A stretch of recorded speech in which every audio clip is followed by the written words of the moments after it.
एक बिंदु P से O केंद्र वाले किसी वृत्त पर, तो सबसे पहले एक वृत्त बना लेते हैं जिसका केंद्र बिंदु क्या है, O है। ठीक है, यदि एक बिंदु P से O केंद्र वाले किसी वृत्त पर PA तथा PB क्या है, स्पर्श रेखाएं हैं। अब यहाँ ले लेते हैं एक रेखा A और यहाँ पे ले लेते हैं नीचे एक B। ठीक है, ये हो जाएगा A, और बोला है कि स्पर्श रेखाएं जो है वो हमारी क्या, PA और PB स्पर्श रेखा हैं। ठीक है, परस्पर 80 डिग्री के कोण पर झुकी हों। अब जो स्पर्श रेखा है वो कितने डिग्री के कोण पर झुकी हैं, बोला है 80 डिग्री के कोण पर झुकी हों। तो अब हमें बताना है कि एंगल POA बराबर है, यहाँ लिख लेते हैं, ज्ञात करना है क्या, एंगल POA। ठीक है, यानी अब हमें बताना है ये एंगल कितना है। अब देखो सेम चीज़ क्वेश्चन नंबर 2 की तरह, OA लंब हो जाएगा किस पे, AP पर, ऐसे ही OB लंब हो जाएगा किस पे, BP पर। तो जब ये लंब हो जाएगा तो यहाँ लिख लेते हैं, दिया है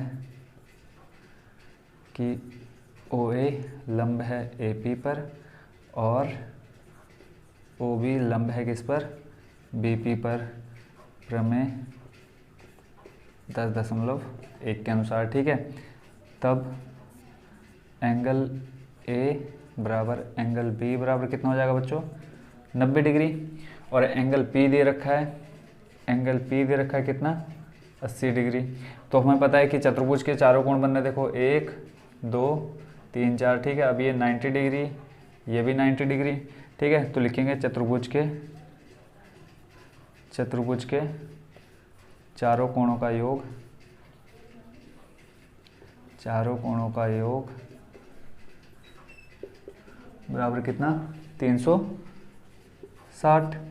ठीक है, चतुर्भुज के चार कोण कौन कौन से हो गए, लिख लेते हैं, angle A plus angle O plus angle B plus angle P equal to कितना, 360।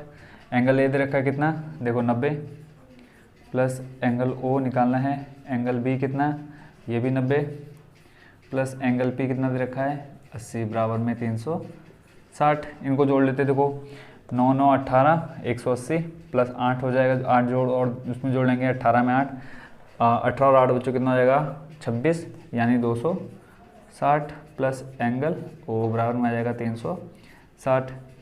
एंगल O निकालना है तो हो जाएगा 360, 260 को ले जाएंगे राइट में तो आ जाएगा माइनस में 260।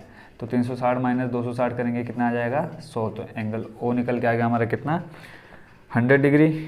बट ऑप्शन में है नहीं, तो बच्चों कहीं ना कहीं हमारी कैलकुलेशन क्या हो रही है, गलत हो रही है। देखते हैं कहाँ हमारी गलत हो रही है कैलकुलेशन बच्चों कहीं गलत नहीं है। ठीक है, हमें एंगल O नहीं बताना है, हमें बताना है कि एंगल देखो POA बताना है, POA। तो यहाँ से हमें क्या करनी पड़ेगी, एक रचना करनी पड़ेगी। ठीक है, तो रचना में लिख देंगे यहाँ पे हम, सबसे ऊपर लिख देना आप लोग रचना कि O से बिंदु O को बिंदु किससे मिलाया, P से मिलाया।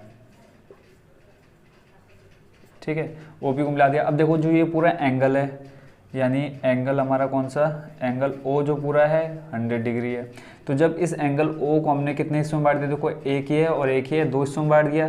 तो जो एंगल हो जाएगा, एंगल O को हम लिख सकते हैं एंगल POA प्लस एंगल क्या हो जाएगा हमारा, POB। यहाँ पर जाएगा एंगल POB, यानी इस पूरे एंगल O को हम लिख सकते हैं कि ये प्लस ये दोनों को जोड़ के कितना आएगा, 100। ठीक है, अब POA बराबर है किसके, POB के। तो इन दोनों को हम क्या लिख सकते हैं, POA को हम लिख सकते हैं POB। ठीक है, तो यहाँ से हम लिख लेंगे एंगल POA प्लस आ जाएगा एंगल POB बराबर में, देखो दोनों सेम हो जाएंगे, सॉरी यहाँ पे A आएगा तो हो जाएंगे, ये हो जाएगा 2 एंगल POA। इस 2 को लाएंगे बट्टे में तो आ जाएगा 100/2 बराबर में आ जाएगा एंगल POA। तो ये आ जाएगा कितना बच्चों, 50 बराबर में एंगल POA। ये चीज़ हमको ज्ञात करनी थी। ठीक है, अब यहाँ अलग से आप दिखा देना है कि एंगल POB बराबर है किसके, एंगल POA के। ठीक है, तो ये हो गया बच्चों हमारा सॉल्यूशन इसका थर्ड नंबर का भी। अब इसमें देखो बच्चों, ये चीज़ ना कर करके आपको यहाँ क्लियरली दिख रहा होगा कि जो एंगल ओ है उसमें हाफ हिस्सा ऊपर जा रहा है, तो आप यहाँ डायरेक्ट लिख सकते हैं कि एंगल ओ क्या हो जाएगा, सॉरी एंगल पी ओ ए बराबर हो जाएगा 1/2 एंगल ओ। ठीक है, अब ये कैलकुलेशन ना कर करके आप डायरेक्ट ये कर सकते थे कि एंगल पी ओ बराबर 1/2 एंगल ओ, तो यहाँ से 1/2 इंटू 100 करते, तो यहाँ से भी आपका सॉल्यूशन आ जाता है, आंसर आ जाता है 50 डिग्री।